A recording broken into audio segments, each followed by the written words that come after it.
तो good morning प्यारे बच्चों।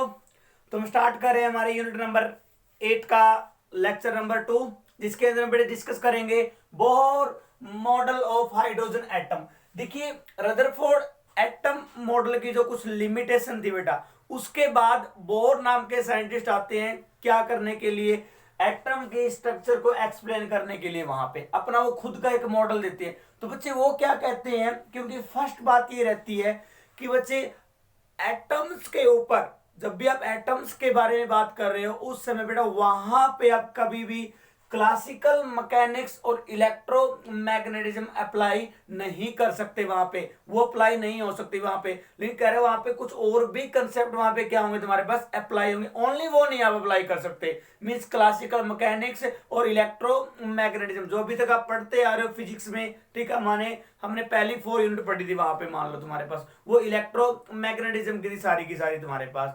और बेटा क्लासिकल मैकेनिक्स जो न्यूटन्स के लॉ के बेस पे जो तुम्हारे पास फिजिक्स बनाएगी वो क्लासिकल मैकेनिक्स होगी, जो न्यूटन्स के 3 लॉज के ऊपर टिकी हुई है तुम्हारे पास। तो बेटा उनका कंसेप्ट यूज करके ओनली, ठीक है, सिर्फ ओनली उन्हीं का यूज करके आप एटम्स के बारे में सब कुछ नहीं बता सकते एग्जैक्ट तरीके से। तो बेटा वहां से बोहर क्या करता है, क्लासिकल मैकेनिक्स का आइडिया तो उठाता ही उठाता है वहां पे, लेकिन साथ में बच्चे वो क्या उठाता है तुम्हारे पास, क्वांटम थ्योरी का भी यूज करता है, जो किसने दी थी, प्लैंक्स नाम के साइंटिस्ट ने दी थी प्लैंक थ्योरी वहां पे। तो बच्चे देखिए, तो तुम्हारे पास क्या कहता है बोहर जो है बच्चे, वो क्या कहता है, लिमिटेशन को दूर करने के लिए कुछ अपने पोस्टुलेट देता है बेटा हाइड्रोजन एटम के ऊपर वहां पे, और जिसको मॉडल का नाम दिया गया। तो उसके अंदर पहला जो पोस्टुलेट आता है बच्चे, वो देखिए तुम्हारे पास क्या रहता है। सबसे पहला postulate Bohr model of hydrogen atom का, कि हर एक एटम के पास तुम्हारे पास बेटा बीच में सेंटर में एक कोर होगी, जिसका नाम क्या होगा बच्चे, न्यूक्लियस होगा। ठीक है, क्या नाम होगा उसका, न्यूक्लियस होगा।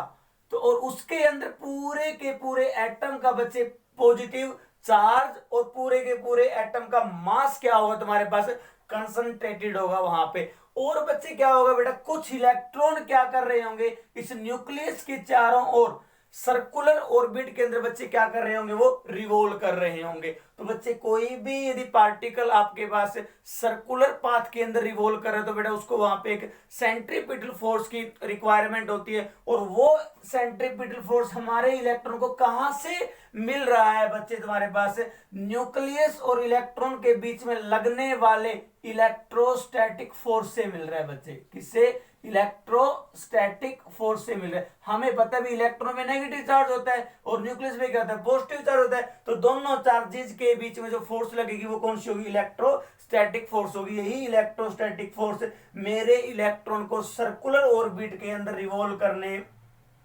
में क्या दे रही है बेटे, तुम्हारे पास सेंट्रीपिटल फोर्स दे रही है वहां पे। चलिए ये क्या था हमारे पास, पहला पोस्टुलेट था हमारे बोहर मॉडल का तुम्हारे पास। और उसके अकॉर्डिंग बेटा क्या हुआ तुम्हारे पास, देखिए मैथमेटिकल में रिप्रेजेंट करना चाहूं इस पोस्टुलेट को, देखो M V square divide by R तुम्हारे पास क्या होगा, सेंट्रीपिटल फोर्स होगा तुम्हारे पास, जो इलेक्ट्रॉन को चाहिए तुम्हारे पास, रिक्वायरमेंट होगी इलेक्ट्रॉन को जिसकी। तो बच्चे वो कहां से आएगा, जो इनके बीच में क्या लगेगी बेटे तुम्हारे पास, इलेक्ट्रोस्टैटिक जो फोर्स लगेगी। अब मान लीजिए तुम्हारे पास जो भी मैंने एटम लिया ना, इसका एटॉमिक नंबर कितना है बच्चे, जेड है। कितना है, जेड है। तो बेटे Z number of proton nucleus के अंदर लाई कर रहे होंगे। तो न्यूक्लियस पे चार्ज कितना रहेगा, मैं बात करूं जेड ई रहेगा। कितना रहेगा, जेड ई, क्योंकि एक प्रोटॉन पे आप कितना लेते हो, ई लेते हो। तो न्यूक्लियस पे टोटल प्रोटॉन कितने होंगे, जेड होंगे, नहीं होंगे। तो जेड मल्टीप्लाई ई क्या है तुम्हारे पास, टोटल पॉजिटिव चार्ज है किसके ऊपर, न्यूक्लियस के ऊपर तुम्हारे पास। ठीक है, पॉजिटिव चार्ज होता है, न्यूट्रॉन पे जीरो होता है वहां पे, न्यूट्रॉन का तो कोई रोल ही नहीं है वहां पे चार्ज के केस में। तो बच्चे देखो, और इलेक्ट्रॉन पे चार्ज कितना होगा तुम्हारे पास, ई होगा। और मान लीजिए जिस ऑर्बिट के अंदर मेरा इलेक्ट्रॉन रिवॉल्व कर रहा है बेटा, उसकी जो रेडियस है बच्चे वो मैंने क्या मान ली, आर मान ली। तो बेटा इलेक्ट्रोस्टैटिक फोर्स की वैल्यू है कितनी आएगी, मान लो कांस्टेंट की वैल्यू रखो, मैंने के रख दी मान लो वहां पे, ठीक है, के ले लिया मैंने उसको, के जेड ई इंटू में ई डिवाइड बाय में आर स्क्वायर। तो ये क्या रहेगी बच्चे, इलेक्ट्रोस्टैटिक फोर्स रहेगी। तो इसके इक्वल आएगा बच्चे सेंट्रीपिटल फोर्स। तो के Z E square divide by में क्या लिख दिया बच्चे मैंने यहाँ पे, आर स्क्वायर। क्या लिख दिया, आर स्क्वायर लिख दिया बच्चे। तो ये क्या था, मैथमेटिकल पहला पोस्टुलेट था। जो मैंने यहां लिखा, क्लियर है? तो के की वैल्यू कितनी होगी बच्चे 1/4 पाई एप्सिलॉन होगी यहाँ पे। आगे देखिए आर क्या है यहाँ पे, रेडियस ऑफ ऑर्बिट, जिस रेडियस में भी आप इलेक्ट्रॉन घूम रहे हैं ना उसके सेंट्रीपिटल की फोर्स की बात कर रहे हो, वही ऑर्बिट लेना है आपने और उसी की आपने क्या लेनी है, वो आर लेनी है, रेडियस लेनी है। इसके बाद देखो बच्चे क्या होगा, तो कंक्लूजन क्या निकलता है इस पोस्टुलेट का, ये निकलता है कि आपका जो बेटा इलेक्ट्रॉन जो होगा बेटा वो रिवॉल्व कर रहा होगा किसके अंदर, तुम्हारे पास स्टेबल ऑर्बिट के अंदर, किसके साथ, फिक्स्ड एनर्जी के, किसके साथ, फिक्स्ड एनर्जी के साथ। तो आगे देखिए सेकंड पोस्टुलेट आता है बच्चे, सेकंड पोस्टुलेट क्या कहता है, सेकंड पोस्टुलेट के अंदर जो हमने स्टेबल ऑर्बिट की बात की बच्चे, उन स्टेबल ऑर्बिट को क्या किया गया, डिफाइन किया गया, कह रहा कौन से होंगे वो स्टेबल ऑर्बिट, क्या अपने इच्छानुसार इलेक्ट्रॉन ऑर्बिट को चुनेंगे भाई उसी के अंदर, भाई चलो अब इसमें घूम लेते हैं, थोड़ी देर उसमें रिवॉल्व कर ले, थोड़ी देर उसमें, ऐसा नहीं होगा। तो वहां से बेटा बोर ने क्या बताया कि स्टेबल ऑर्बिट कौन से होंगे इलेक्ट्रॉन के, कह रहे इलेक्ट्रॉन जो होगा न्यूक्लियस के अराउंड बेटा उन ऑर्बिट के अंदर रिवॉल्व कर रहा होगा जिसके लिए हमारे इलेक्ट्रॉन का बच्चे एंगुलर मोमेंटम क्या होगा बच्चे, इंटीग्रल क्या होगा, इंटीग्रल मल्टीपल होगा किसके, h/2 के, किसके होगा बच्चे, h/2 के क्या होगा, इंटीग्रल मल्टीपल। चलो बच्चे तो ये हुआ तुम्हारे पास, ठीक है। तो यदि जिस भी ऑर्बिट के अंदर ये कंडीशन तुम्हारे पास क्या हो रही है, फॉलो हो रही है इलेक्ट्रॉन के लिए, तो ही वो ऑर्बिट इलेक्ट्रॉन के लिए सही है, वरना वो स्टेबल ऑर्बिट नहीं है गिवन इलेक्ट्रॉन के लिए बच्चे, ठीक है। और मोमेंटम कैसे निकालते हैं यदि बात करें तो angular momentum mvr is equal to nh divide by 2 pi, nh divide by 2 pi means orbit, sorry means electron होंगे एटम के अंदर बेटा उन स्टेशनरी ऑर्बिट के अंदर रिवॉल्व कर रहे हो। स्टेशनरी ऑर्बिट का मतलब क्या है कि वो ऑर्बिट जो एनर्जी को एमिट ना कर रहे हो, जो एनर्जी को एमिट ना कर रहे हो, नॉन रेडिएटिंग ऑर्बिट बोल सकते हो, जो रेडिएट ना कर रहे हो एनर्जी को तुम्हारे पास, ठीक है, या स्टेशनरी ऑर्बिट बोल दो। तो बेटा उन स्टेशनरी ऑर्बिट में इलेक्ट्रॉन रिवॉल्व करेगा अराउंड द न्यूक्लियस जिन ऑर्बिटों के लिए इलेक्ट्रॉन का एंगुलर मोमेंटम बच्चे क्या हो, integral means N, integral multiple हो बच्चे किसका, h/2 पाई। यदि ये कंडीशन सेटिस्फाई हो रही है उस ऑर्बिट के लिए तो ही वो ऑर्बिट इलेक्ट्रॉन के लिए सही है, वरना वो सही नहीं होगा। ये रहेगा बच्चे एंगुलर मोमेंटम। वैसे एंगुलर मोमेंटम आपने देखा होगा क्या होता है, +1 क्लास में पढ़ा था आपने बेटा, क्या होता है, r इंटू में p होता है तुम्हारे पास, ठीक है, r इंटू में p, एक्सिस ऑफ रोटेशन से डिस्टेंस होती थी ये वाली, और इंटू में क्या होता था बच्चे, उसका लीनियर मोमेंटम, वो एंगुलर मोमेंटम होता है तुम्हारे पास। अब तुम्हें पता है r लीनियर मोमेंटम की वैल्यू क्या होती है, m इंटू में v, तो यहां से mvr मैंने यहां से बनाया फॉर्मूला, ठीक है, ये वाला फॉर्मूला हो। और बेटा इसका कंक्लूजन क्या निकलता है कि स्टेशनरी ऑर्बिट का मतलब क्या है कि जिस ऑर्बिट के अंदर इलेक्ट्रॉन होगा ना, तो उस ऑर्बिट में बेटा वो इलेक्ट्रॉन अपनी एनर्जी को लॉस नहीं करेगा, एनर्जी क्या रहेगी, फिक्स रहेगी वहां पे। तो ये मतलब है स्टेशनरी ऑर्बिट का, कोई एनर्जी एमिट नहीं होगी। अब एक ऑर्बिट के अंदर जो घूम रहा है तो घूम ही रहा है भाई, यहाँ पे एनर्जी एमिट होने वाली नहीं है। जबकि रदरफोर्ड तो बता नहीं पाया था, तभी तो कह रहा है घूमता घूमता एनर्जी को लॉस करता रहेगा और न्यूक्लियस के अंदर एंटर कर जाएगा। तो रदरफोर्ड ने कमी दूर कर दी, कह रहे नहीं एनर्जी को कभी भी वो एमिट नहीं करेगा यहाँ पे। ये था बच्चे कौन सा पोस्टुलेट, दूसरा पोस्टुलेट। इसके बाद आते हैं बच्चे हम किसके ऊपर, थर्ड पोस्टुलेट के ऊपर। तो थर्ड पोस्टुलेट बच्चे ये कहता है कि जब आपका एटम क्या करेगा, हायर एनर्जी लेवल से, कहां से बच्चे, हायर एनर्जी लेवल से लोअर एनर्जी लेवल में जब जंप करके आएगा, हायर से लोअर एनर्जी लेवल में जब जंप करके आएगा, तो बेटे वो क्या करेगा, एनर्जी को एमिट करेगा in the form of radiation या फिर फोटोन। जैसे मैं बात करूं, मान लो ये एटम का न्यूक्लियस है बच्चे, ये मान लो बेटा फर्स्ट ऑर्बिट है, ये मान लो बच्चों सेकंड ऑर्बिट है मान लीजिए, ठीक है, यहां मेरा इलेक्ट्रॉन है मान लो तुम्हारे पास, ठीक है। अब यदि आपका इलेक्ट्रॉन बच्चे क्या कर रहा है, देखो ये तुम्हारे पास क्या हुआ, हायर एनर्जी स्टेट है यहाँ पे, और ये वाला क्या है तुम्हारे पास, लोअर एनर्जी स्टेट है, ठीक है। कैसे वो हम पढ़ेंगे आगे वाले केस में। तो ये हायर एनर्जी लेवल है बच्चे, ये लोअर एनर्जी लेवल है, या ये अपर स्टेट है, ये क्या है, लोअर स्टेट है। तो जब अपर स्टेट से इलेक्ट्रॉन जंप करके लोअर स्टेट में जब आएगा बच्चे, यहां जब वो आएगा तुम्हारे पास, तो बच्चे एनर्जी को क्या करेगा वो बच्चे एमिट करेगा। कितनी एनर्जी एमिट करेगा वो, तो वो एनर्जी जो बच्चे एमिट करेगा वो फोटोन की फॉर्म में करेगा, और वो किसके बराबर होगी, E2 माइनस E1 के बराबर होगी। E2 माइनस E1, E2 क्या है यहाँ पे बच्चे, एनर्जी है तुम्हारे पास of electron in outer orbit. कौन सी ऑर्बिट बच्चे, आउटर ऑर्बिट, मतलब बाहर वाला ऑर्बिट। जो ये वाला था ना, ये यहाँ बाहर वाला हो गया, ठीक है, या हायर एनर्जी लेवल या अपर एनर्जी स्टेट कह सकते हो, उसकी एनर्जी तुम्हारे पास E2 होगी। और E1 तुम्हारे पास क्या होगी बच्चे, energy of electron in inner orbit. कौन सा ऑर्बिट है बच्चे, इनर ऑर्बिट के, मतलब अंदर वाले में भाई, ठीक है। अब ये देख लो, यहाँ जो एनर्जी होगी इलेक्ट्रॉन की वो कैलकुलेट कर लो भाई। मान लो बच्चे यहाँ वाले में मान लो तुम्हारे पास कितने बच्चे, 20 जूल है, कितनी है, 20 जूल है। और जब यहाँ एनर्जी जो होगी इलेक्ट्रॉन की बेटा वो कितनी होगी, 15 जूल होगी। कितनी होगी, 15 जूल होगी।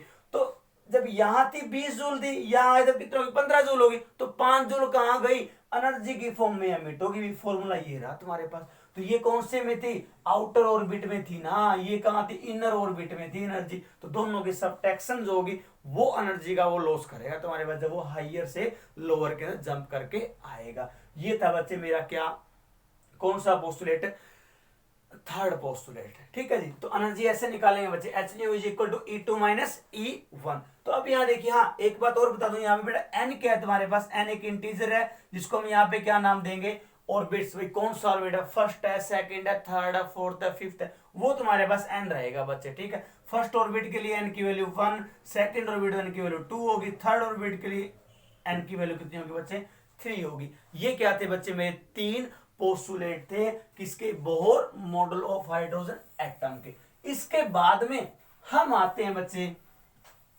कुछ टर्म्स निकालेंगे यहाँ पे। देखो सबसे पहली टर्म आती है तुम्हारे पास क्या, रेडाई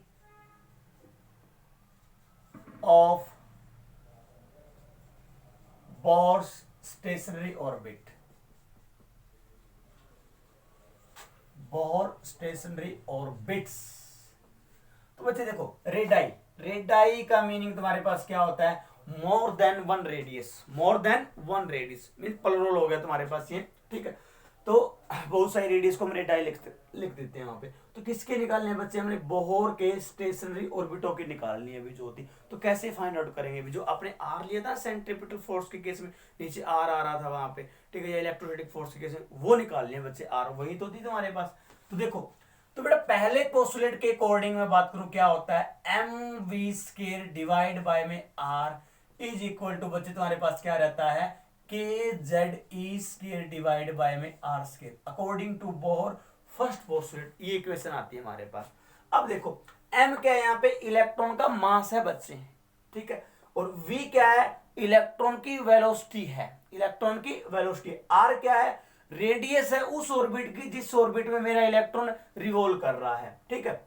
Z तुम्हें पता है, E तुम्हें पता है, E is the charge on electron. अब अकॉर्डिंग टू बच्चे मान लो ये फर्स्ट इक्वेशन है, सेकंड पोस्टुलेट क्या कहता है, mvr is equal to nh divide by में 2 पाई। ये कहता है, नहीं कहता अभी।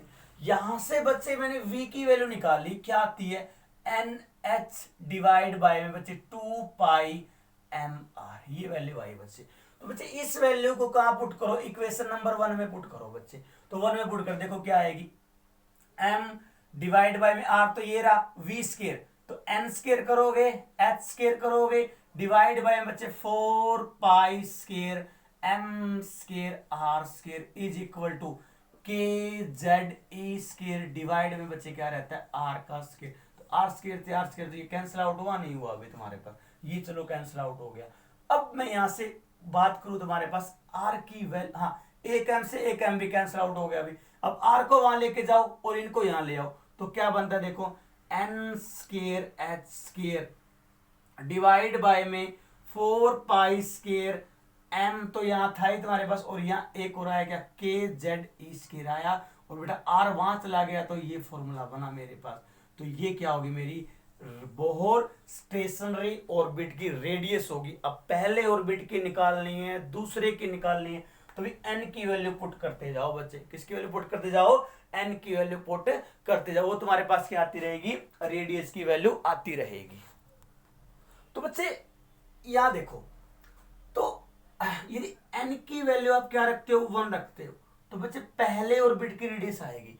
n की वैल्यू बच्चे 2 रखते हो तो क्या आएगी, दूसरे ऑर्बिट की रेडियस आएगी बच्चे। ठीक है, अब ये मैं फॉर्मूला यहां लिख लेता हूं कि r की जो वैल्यू आई वो मेरे पास क्या आई है, n square h square divide by बच्चे क्या है 4 पाई स्केयर m के जेड ए का स्केयर, ये वैल्यू आई बच्चे मेरी बोर रेडियस की। ठीक है, मैंने वहां राइट डाउन की। अब देखो बच्चे, तो क्या करूं मैं, हाइड्रोजन एटम के लिए निकालो, किसके लिए निकालो, for hydrogen atom, for H atom.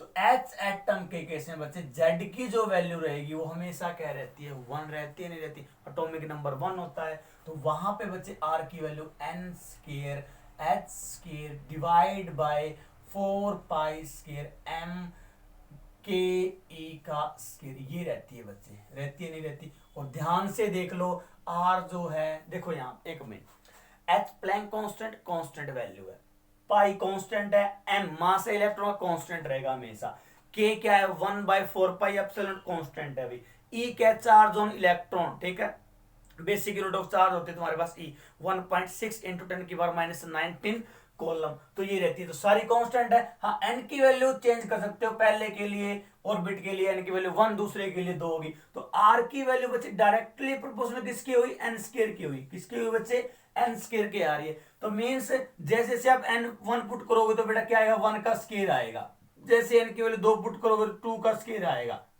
Means ये 1 आई वैल्यू, ये 4 आई। अब n की वैल्यू 3 पुट करोगे तो कितना आएगा, 3 का स्क्वायर आएगा भाई, कितना आया बच्चे, 9 आया।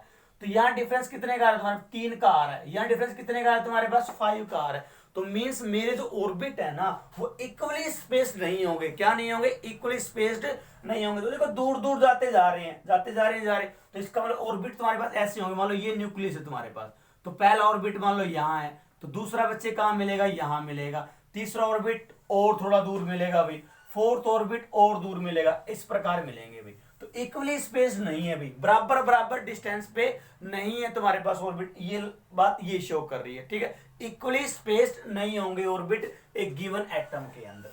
चलो बच्चे, ये थी मेरे पास रेडियस के बारे में।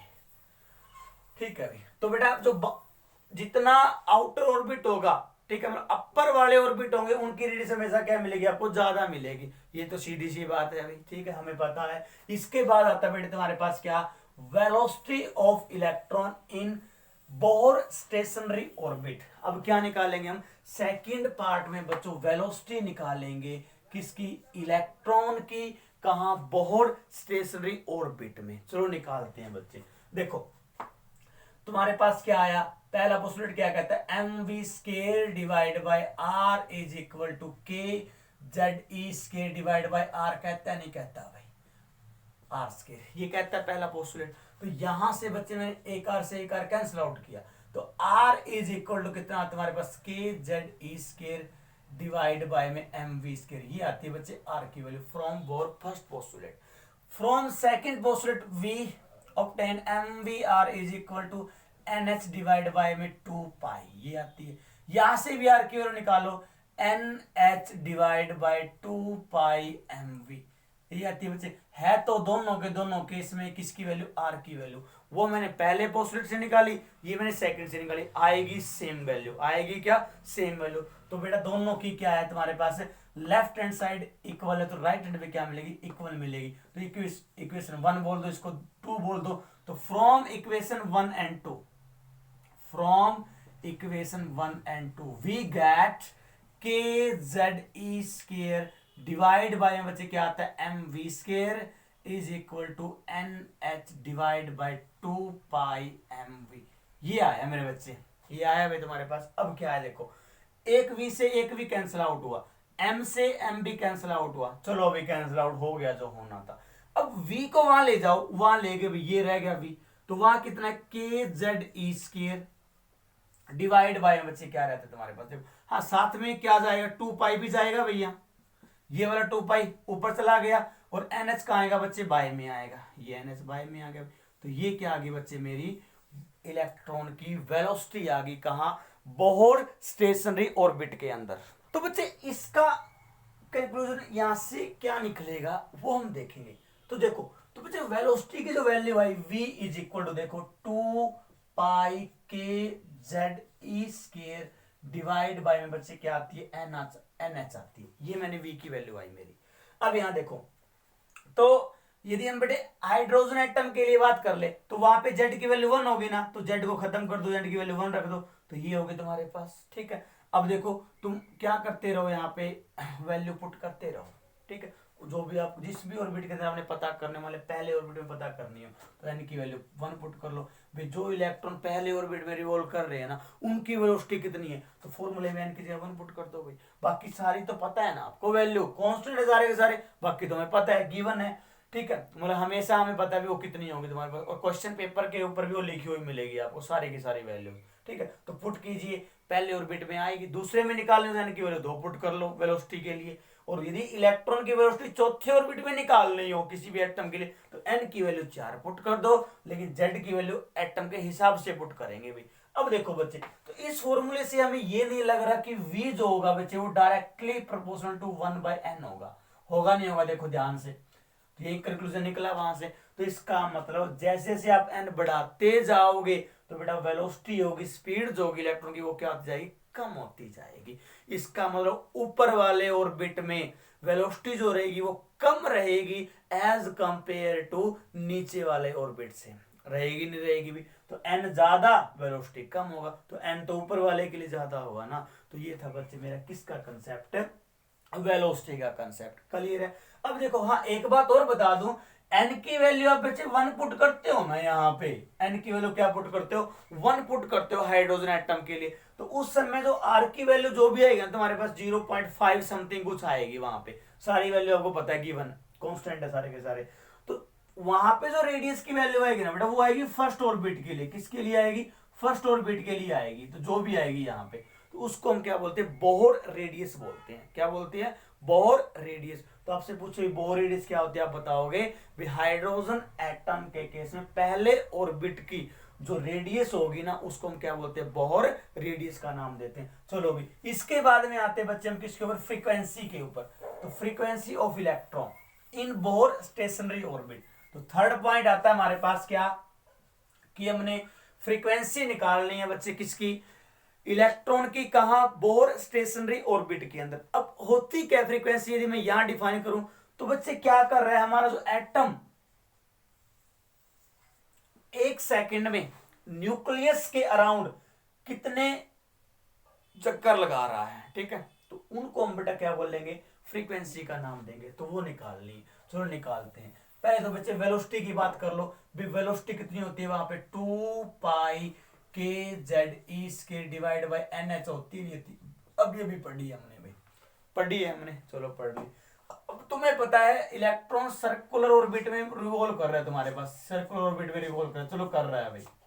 ठीक है, जैसे भी कर रहा है, तो उस समय उसके पास कोई ना कोई क्या होगी बच्चे, एंगुलर वेलोसिटी भी होगी तुम्हारे पास। और एंगुलर वेलोसिटी में और लीनियर वेलोसिटी में रिलेशन ये सुन रखा है, v is equal to R omega. Here omega is the angular velocity of electron, r is the radius of electron जिसमें वो रिवॉल्व कर रहा है। v क्या होगी बच्चे, उसकी लीनियर वेलोसिटी होगी। तो यहाँ पे पुट करना है इस फॉर्मूले को, क्या आता है, r omega is equal to 2 pi K Z E square divide by में क्या आती है बच्चे, एन एच आता है। अब ओमेगा की जगह पे हम क्या रख सकते हैं, 2 पाई न्यू रख सकते हैं, नहीं रख सकते, ये फॉर्मूला हमने पढ़ा है। तो is equal to 2 pi K Z E square divide by में क्या आता है बच्चे, एन एच आता है। कट रहा है, काट दो कुछ, ये कट रहा है बच्चे, ये कट रहा है। ठीक है, तो फ्रीक्वेंसी की वैल्यू कितनी आती है बच्चे, तुम्हारे पास K Z E square divide by में एन एच आर, ये आई भाई हमारी किसकी वैल्यू, फ्रीक्वेंसी की वैल्यू। ठीक है, k Z E square divide by में एन एच आर। अब देखिए यहां भी जो हमारी फ्रीक्वेंसी है वो क्या है, तो बच्चे यहां फ्रीक्वेंसी जो है वो क्या है, इनवर्सली प्रोपोर्शनल है किसके, ऑर्बिट के नंबर पे भाई तुम्हारे पास। ठीक है, तो ऑर्बिट की वैल्यू मतलब एन की वैल्यू जितनी ज्यादा होगी तुम्हारे पास बच्चे, तो वहां पे फ्रीक्वेंसी की वैल्यू क्या मिलेगी, कम मिलेगी। तो ऊपर वाले ऑर्बिट के अंदर बच्चे तो हमारे पास क्या रहेगी, फ्रीक्वेंसी की वैल्यू रहेगी, ठीक है, वो क्या रहेगी, कम रहेगी नीचे वाले ऑर्बिट से। तो ये थी बच्चे फ्रीक्वेंसी। तो फ्रीक्वेंसी आप यहां लिख सकते हो, लिखना चाहो तो के Z E square divide by बच्चे एन एच आर, ये आया बच्चे। चलो ठीक है, इसके बाद आता है हमारे पास बच्चे क्या, total energy of, fourth point आता है बच्चे total energy of electron in Bohr stationary orbit, stationary orbits.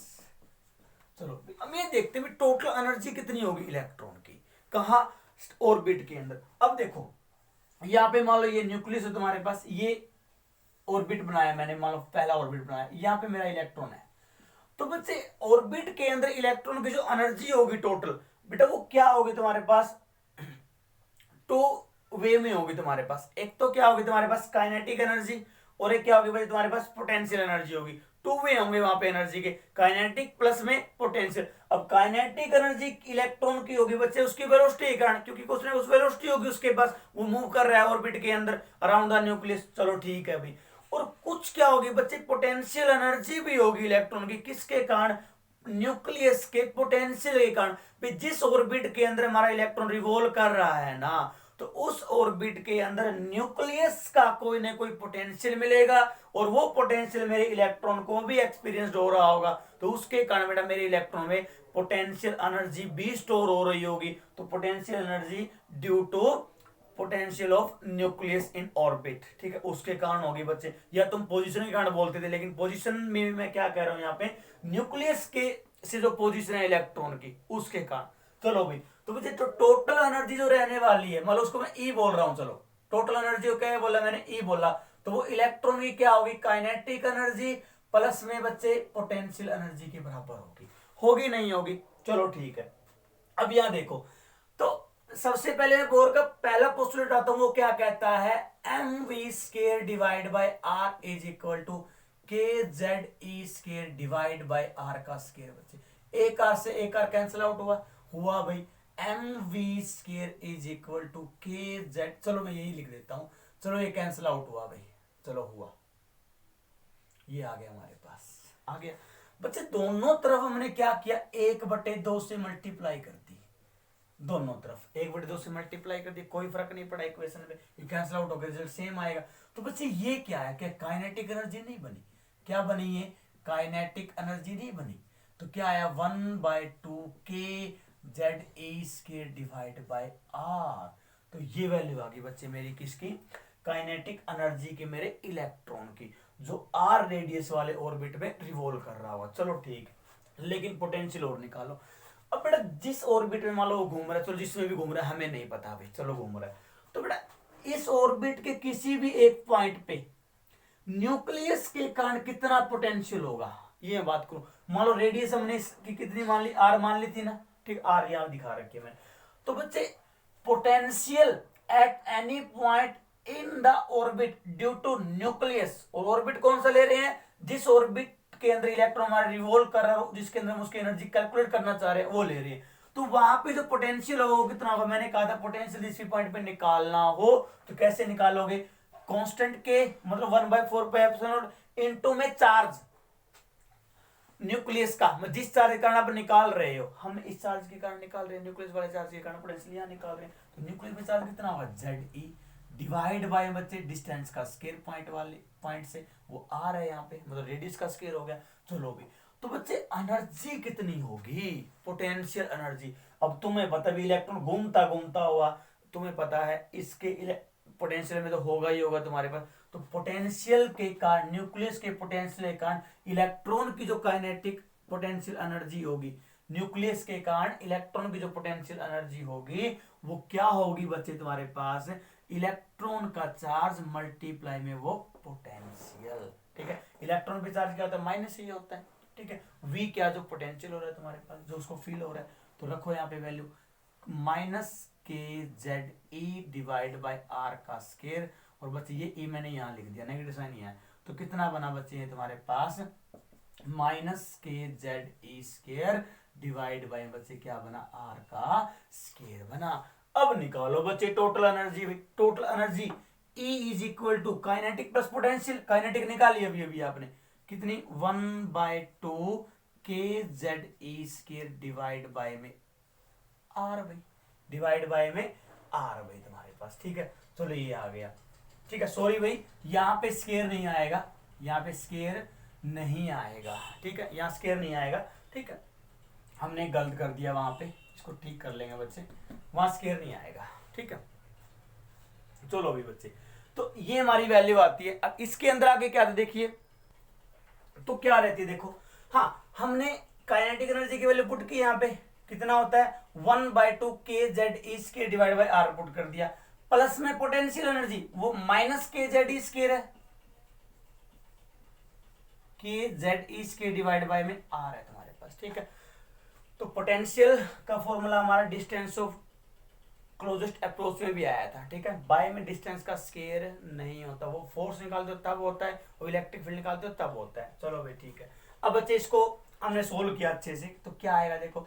अब ये तो बच्चे क्या हाफ पार्ट है ना, क्या हाफ पार्ट है, ये क्या कंप्लीट पार्ट है, ध्यान से देख लो। देखो तो मीन्स क्या कर रहा है, हाफ में से हम 1 घटा रहे हैं, ये कह सकते हो ना, K Z E square divide by R, K Z E square divide by R तो कॉमन है ना, ये हाफ है ये कंप्लीट है, तो बेटा घट के कितना आएगा, -1/2 ही तो आएगा, -1/2 के Z E square divide by में आर आया, ये एनर्जी आ गई भाई। अब इस वैल्यू इसके अंदर बच्चे क्या करो तुम, एनर्जी पुट, सॉरी आर की वैल्यू पुट करो, E इज इक्वल टू -1/2 के Z E square divide by बच्चे आर है। अब आर की वैल्यू पुट कर लो, यहाँ पे क्या है तुम्हारे पास देखो, एन का स्केयर एच का स्केयर, अब डिवाइड में मैं लिखूंगा नीचे वाली टर्म तो वो कहां जाएगी, ऊपर जाएगी भी, ऊपर लिख देते हैं बच्चे, क्या आती है 4 पाई का स्केयर, 4 पाई स्केयर एम के जेड ए का स्केयर बच्चे,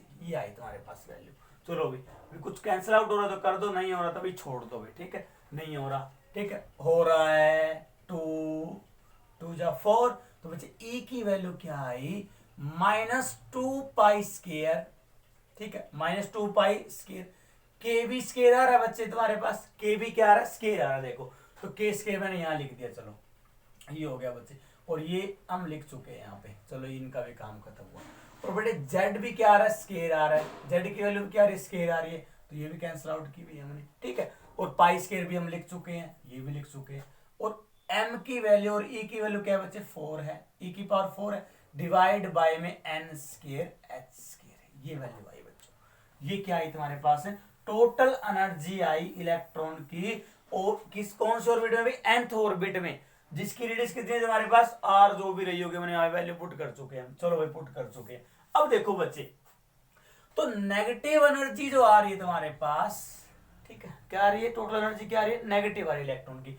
अब देखो हाइड्रोजन एटम के लिए मैं बात करूं, यहाँ पे किसके लिए, एच एटम के लिए मैं बेटा बात करता हूं, तो जेड की वैल्यू क्या रहेगी, 1 रहेगी, सारी वैल्यू पुट करो, तो E इज इक्वल टू तुम्हारे पास कितना आएगा देखो। हाँ, ये जो एनर्जी निकाली बच्चे आपने किस में निकाली है, जूल में, किस में निकाली है एनर्जी आपने, जूल में निकाली है। अब जैसे हम इसको सोल्व करेंगे, तो किसके लिए, हाइड्रोजन एटम के लिए सारी की सारी वैल्यू पुट कर दो, जेड की वैल्यू 1 पुट कर दो, तो क्या आएगा, माइनस में तुम्हारे पास कितना आता है 13.6 divide by N square.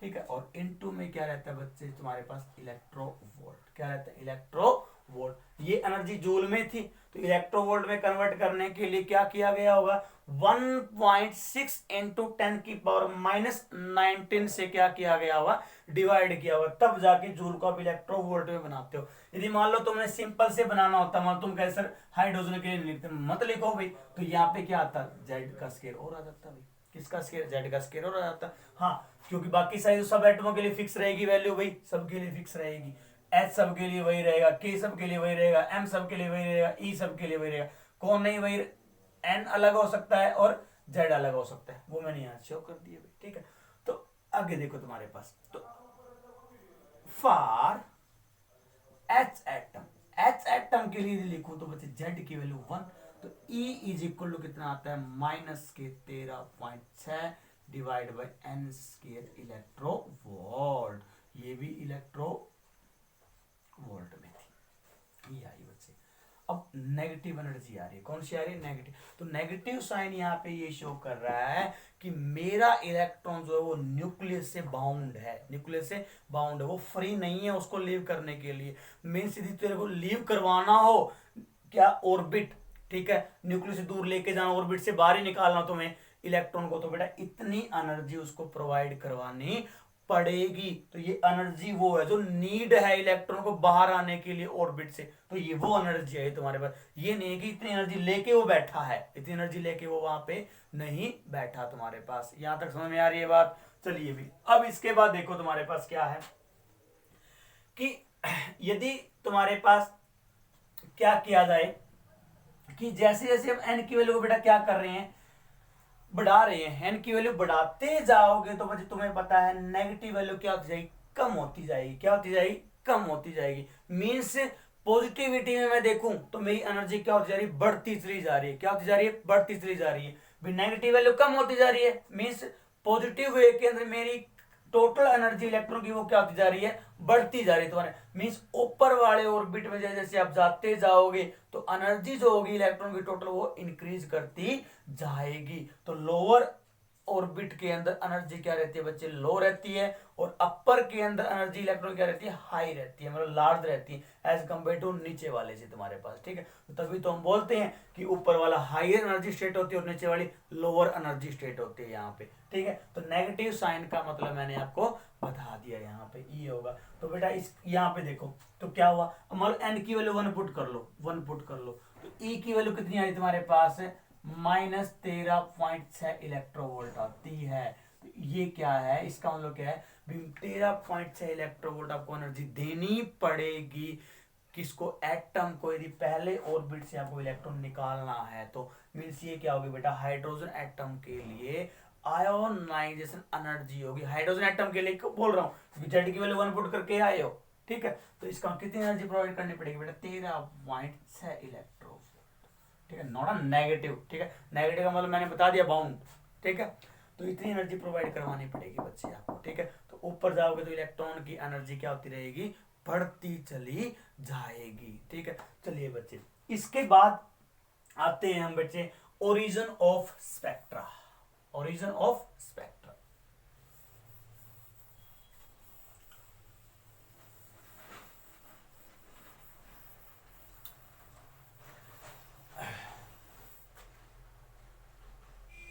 Fifth fight में ओरिजिन ऑफ स्पेक्ट्रम बोल दो या स्पेक्ट्रा बोल दो, जो भी बोल दो, ठीक है। तो कैसे वो ओरिजिनेट होता है तुम्हारे पास, ठीक है, उसके बारे में हम यहाँ पे डिस्कस करेंगे। देखिए चलिए बच्चे देखते हैं क्या रहता है ओरिजिन ऑफ स्पेक्ट्रल लाइंस। तो जो स्पेक्ट्रल लाइंस जो हमारी निकल रही थी कहाँ से भी? हाइड्रोजन एटम या किसी भी एटम से, तो किस प्रकार निकलती है, ठीक है। तो क्या उसका ओरिजिन रहता है तुम्हारे पास, वो हमें देखना है। देखो ओरिजिन की मैं बात करूं बेटा, मान लो ये तुम्हारे पास एटम का न्यूक्लियस है, ये मान लो वहां पे क्या है तुम्हारे पास? उसका पहला ऑर्बिट है, ठीक है, n1। मैं n1 बोल रहा हूँ, n1 ऑर्बिट है यहाँ पे, ठीक है। और ये मान लो बेटा तुम्हारे पास जो ऑर्बिट है वो क्या है? n2 ऑर्बिट है। कौन सा ऑर्बिट है? n2 ऑर्बिट है। यहां तक क्लियर है। तो स्टार्टिंग में मान लो आपका इलेक्ट्रॉन बेटा यहां से यहां जंप करके चला गया, मैं लोअर एनर्जी स्टेट से कहां चला गया? हायर एनर्जी स्टेट में चला गया, ठीक है। तो उस समय मेरा ये पूरा एटम कहां पहुंच गया? एक्साइटेड स्टेट में पहुंच गया। तो आफ्टर सम टाइम जो इलेक्ट्रॉन होगा बेटा बैक आएगा कहां? अपनी कहां भाई? लोअर एनर्जी स्टेट के अंदर। तो जब वापस जब यहाँ पे आएगा बच्चे क्या एमिट करेगा? एनर्जी एमिट करेगा। कैसे? स्पेक्ट्रल लाइन की फॉर्म में। किसकी फॉर्म में भी? स्पेक्ट्रल लाइन की फॉर्म में, जो अकॉर्डिंग टू बोहर पोस्टुलेट क्या रहेगी? H nu is equal to E2 minus E1 रहेगी। E2 क्या थी तुम्हारे पास? Energy of electron in outer orbit. E1 क्या थी? Energy of electron in inner orbit. अब मान लो यहाँ जो एनर्जी है इलेक्ट्रॉन की वो E1 मान लो, और यहाँ एनर्जी जो कितनी है तुम्हारे पास? E2 है। आउटर ऑर्बिट में E2 मान ली, इनर ऑर्बिट में क्या मान ली? E1 मान ली। अब देखो बच्चे ये तुम्हारे पास आया, अब यहां से वैल्यू पुट करते हैं तुम्हारे पास किसकी? E2 की। तो E2 की वैल्यू यहां देखो, एनर्जी E क्या है तुम्हारे पास? टोटल एनर्जी इलेक्ट्रॉन की। E2 कहां? आउटर ऑर्बिट के अंदर। तो आउटर ऑर्बिट के अंदर n2 की वैल्यू, n की वैल्यू कितनी, n2 है ना, तो बच्चे यहाँ पे क्या पुट कर दो, n2 पुट कर दो, बाकी तो कांस्टेंट रहेगा। तो ये मैंने E2 की वैल्यू लिखी, तो E2 की वैल्यू के केस में बच्चे क्या होगा, n की वैल्यू जो होगी वो क्या लिखी जाएगी, n2 लिखी जाएगी यहाँ पे। तो n2 लिखो यहाँ पे।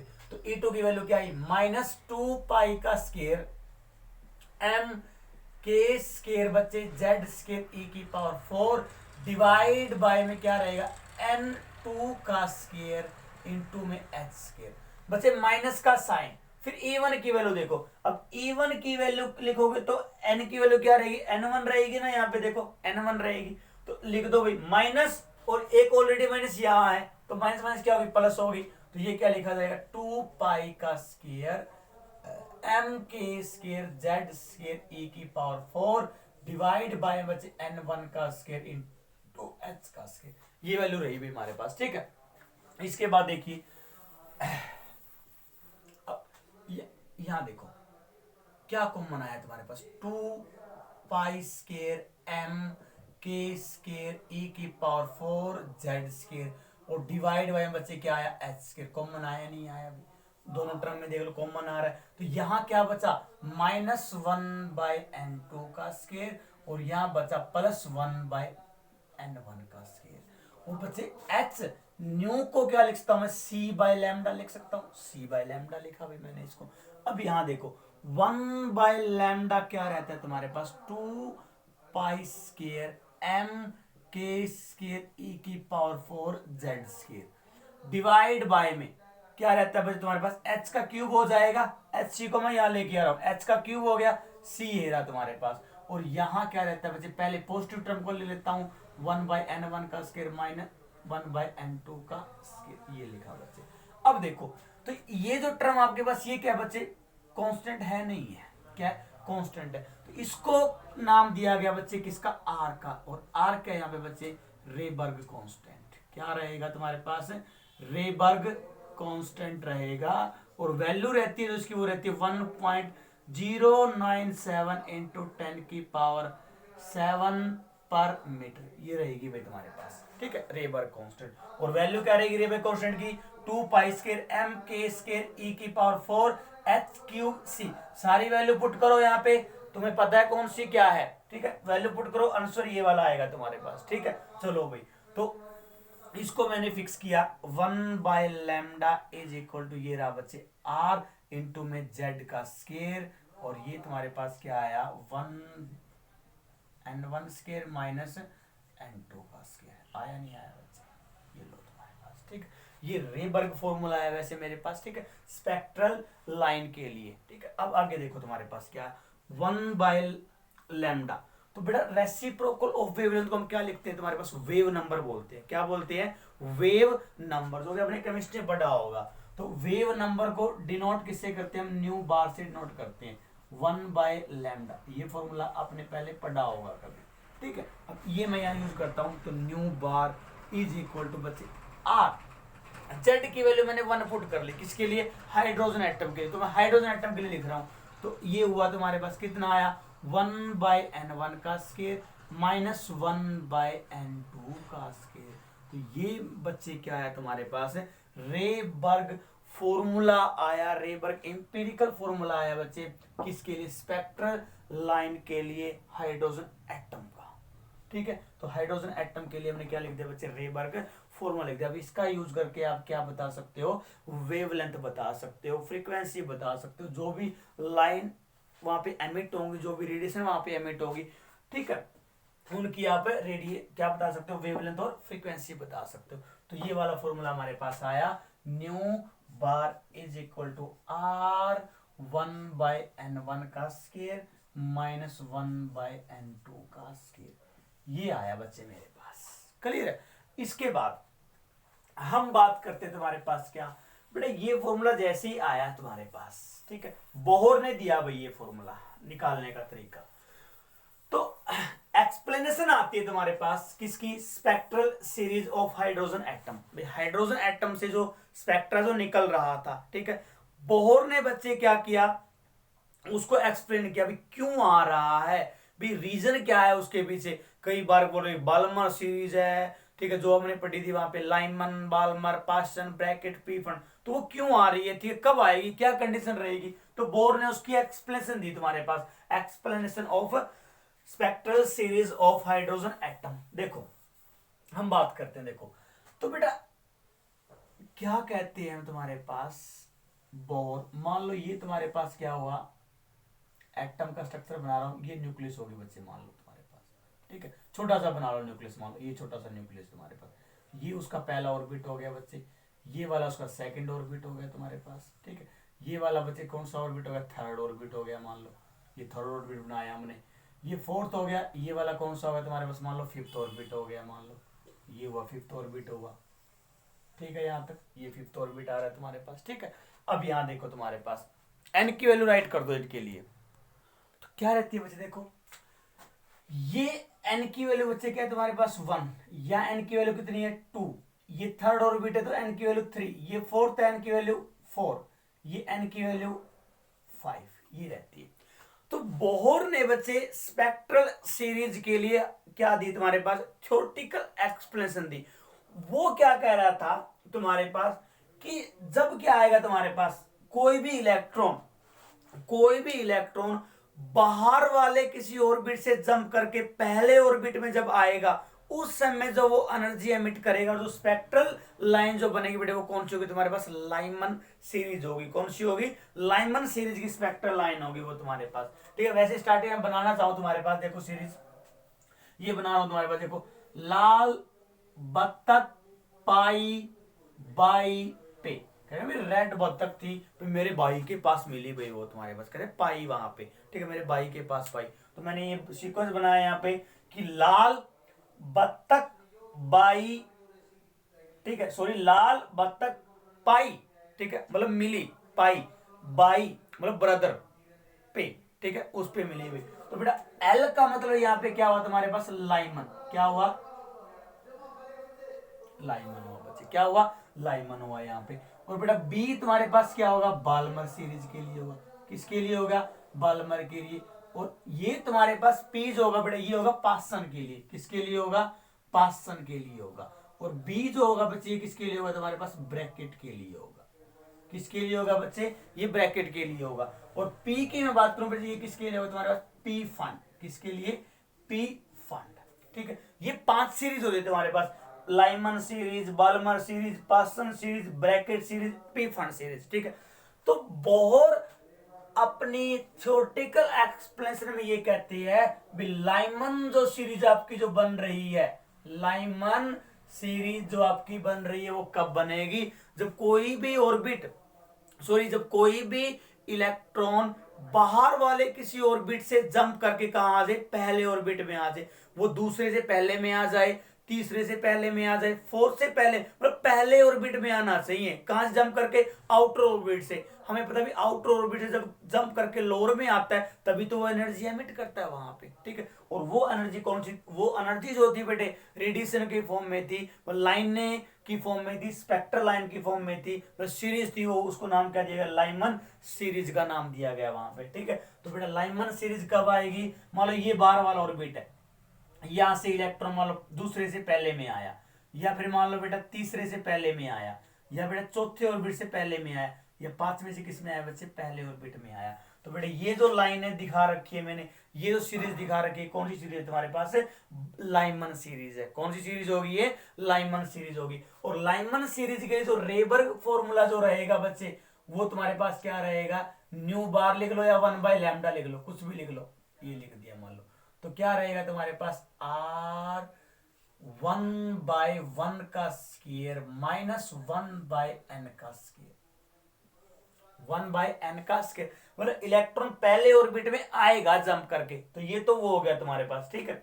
n1 मतलब कौन से ऑर्बिट में आएगा, n1 तो वो हो गया, तो पहले में आएगा।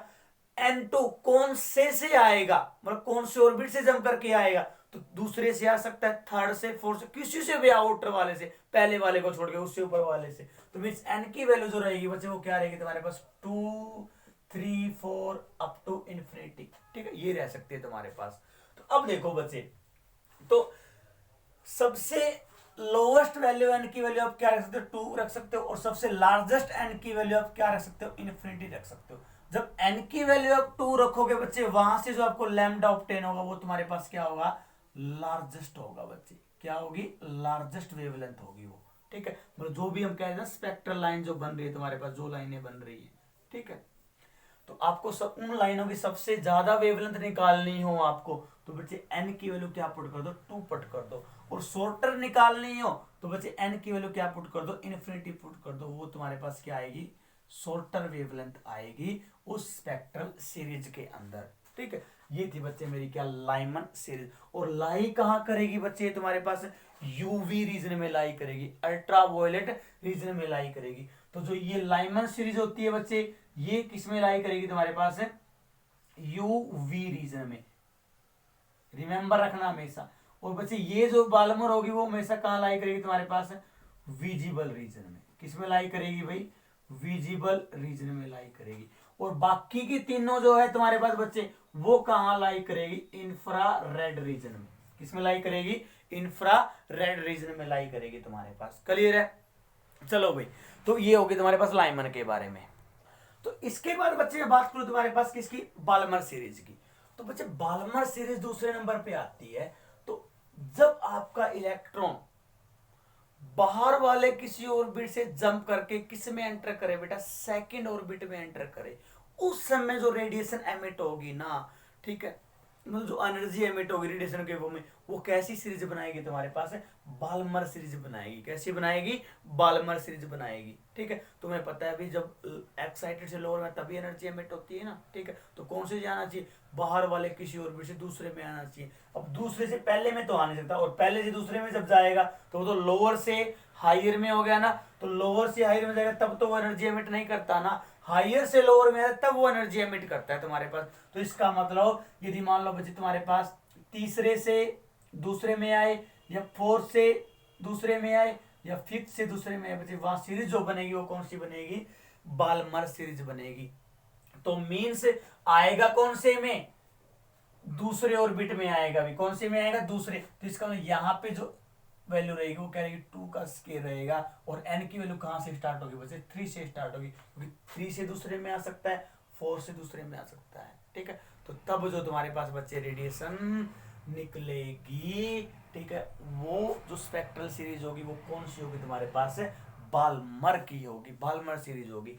और इसी में बड़ा पासन की बात करूं तुम्हारे पास, तो पासन के केस में तुम क्या कहोगे कि जब इलेक्ट्रॉन आपका आउटर ऑर्बिट से जंप करके किस में आए बच्चे, थर्ड ऑर्बिट में आए, तब जो सीरीज ऑब्टेन होगी वो कौन सी होगी तुम्हारे पास, पासन सीरीज ऑब्टेन होगी। भी इस प्रकार कह सकते हो कि फोर्थ से थर्ड में आ जाए, या बेटा फिफ्थ से थर्ड में आ जाए। तो ये जो सीरीज होगी बच्चे तुम्हारे पास कौन सी बनेगी, पासन सीरीज बनेगी। तो यहाँ पे बच्चे फॉर्मूला जो बनाओगे, यहाँ 2 की जगह क्या रखोगे, 3 रखोगे। और n की वैल्यू कहाँ से स्टार्ट करोगे बच्चे, 4 से 5 से 6 ऐसे स्टार्ट करोगे, नहीं करोगे भी, ऐसे स्टार्ट करोगे।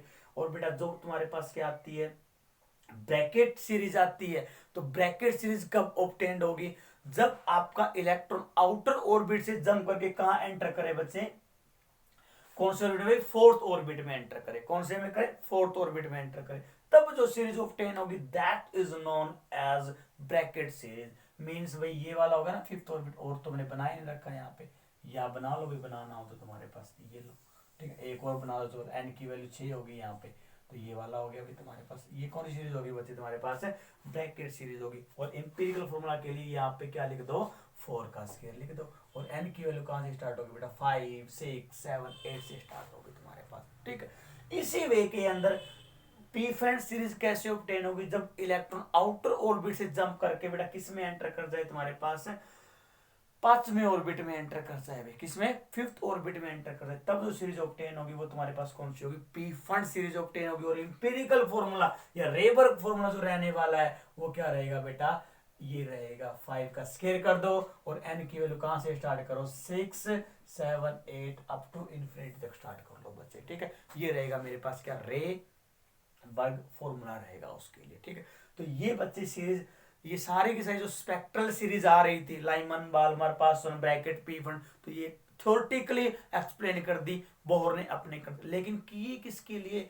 हाइड्रोजन एटम के लिए की उसने, उससे ऊपर नहीं उठ पाया, तो ये लिमिटेशन भी थी। ठीक है, सिर्फ बेटा हाइड्रोजन एटम के लिए इसने अपनी वेरिफिकेशन दी थी सारी की सारी, तो हाइड्रोजन एटम के लिए वैलिड था तुम्हारे पास, बाकी आगे जाके फेल हो गया तुम्हारे पास। चलो भाई, ये था बच्चे मेरे पास क्या, explanation of spectral series of hydrogen atom. चलो, इसके बाद आता है बच्चे तुम्हारे पास क्या, एनर्जी लेवल डायग्राम। क्या आता है, एनर्जी लेवल डायग्राम।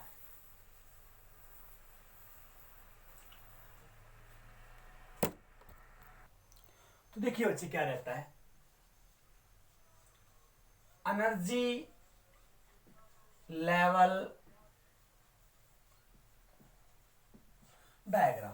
तो बेटा एनर्जी लेवल डायग्राम एक डायग्राम है जो क्या शो करेगा, इलेक्ट्रॉन की total energy in different stationery orbit. ठीक है, तो डिफरेंट स्टेशनरी ऑर्बिट के अंदर एक डायग्राम के थ्रू हम इलेक्ट्रॉन की टोटल एनर्जी को रिप्रेजेंट करेंगे, शो करेंगे। That diagram is known as energy level diagram. अब बेटा nth ऑर्बिट के अंदर, किस कौन से ऑर्बिट में, nth ऑर्बिट में जो इलेक्ट्रॉन की टोटल एनर्जी थी वो मैंने ये कैलकुलेट करी थी भी।